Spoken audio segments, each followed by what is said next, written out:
One evening, Percy was bringing empty stone trucks from the harbour. He was tired of his quarrel with Thomas and wanted to be friends again. He had a good day and was feeling extra pleased with himself. He was so busy thinking about how he would tell Thomas and Toby about his expert handling of the trucks that he forgot to keep a good lookout. Too late. He saw a broken branch hanging over the line straight in front of him. "Ow!" he groaned.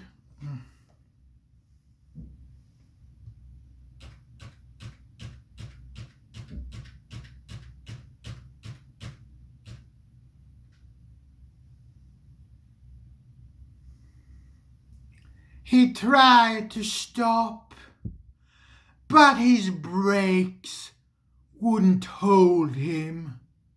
"Ow!" he explained a moment later. The branch hit his smoke box, broke away, and crashed to the ground. Percy was more startled than hurt, but his front was still sore.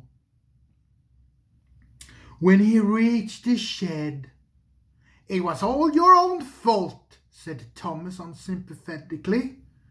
"You should have kept a better lookout. I have no patience with you." "Pah!" snorted Percy Hoffley. He forgot his good resolution and talked to Toby for the rest of the night.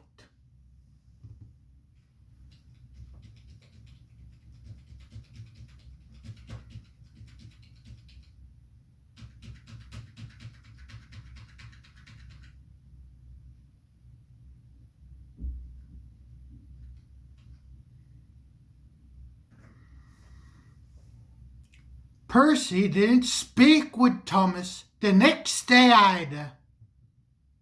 "I say, Toby," he said in the shed that evening, "what's a drip? Do you know?" Toby pondered. "When it rains, comes through a hole in your cab, and the fireman hasn't got time to mend it," he decided at last.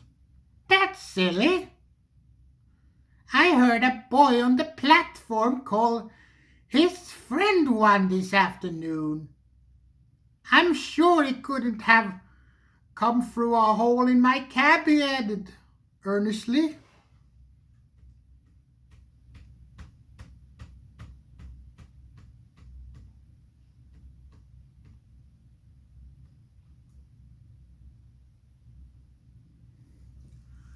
Thomas was fed up with being ignored.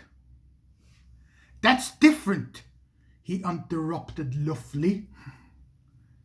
The boy thought that his friend was being a coward or silly or a spoilsport.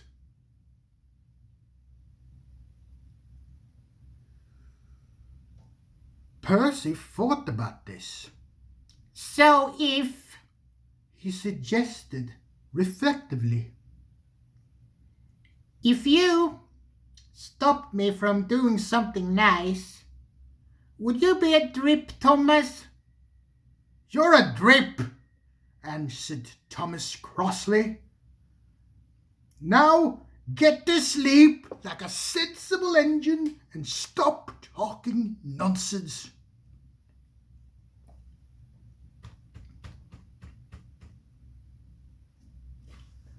Percy was offended.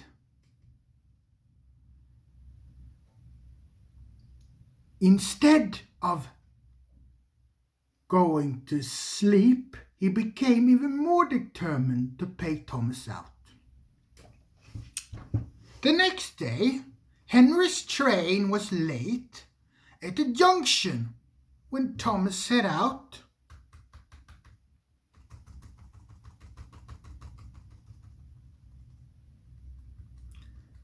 Along the valley, trying to make up for lost time. Suddenly, there was a loud bang,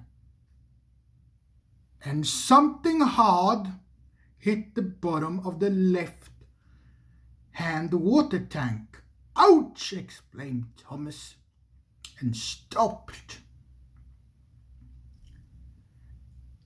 As he did so, he felt water splashing against his cold wheels. "One of your side rods has broken," said his driver. "It swung up and punctured your tank. We'll have to get help."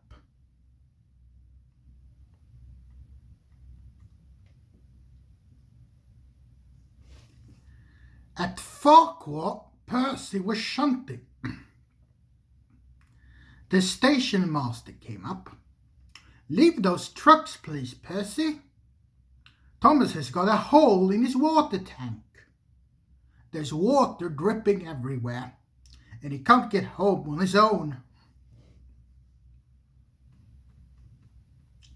Percy was still cross with Thomas. "I won't go," he said. "Thomas called me a drip. Let him jolly well stay there and drip by himself." "What about Annie and Clarabelle and the passengers?" reminded Percy's driver. "They don't deserve to stay out there all night."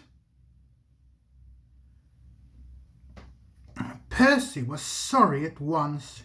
"Oh, I forgot all about them. We must rescue them in case they turn into drips too."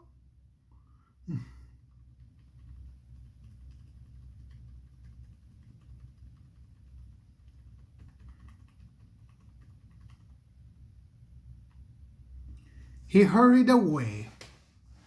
He found Thomas near the river. Everyone was glad to see him, and the passengers thanked him for coming. "I'm sorry I was rude," said Thomas, as Percy helped him back to the shed. "That tank of mine turned me into a bigger drip than we expected, didn't it?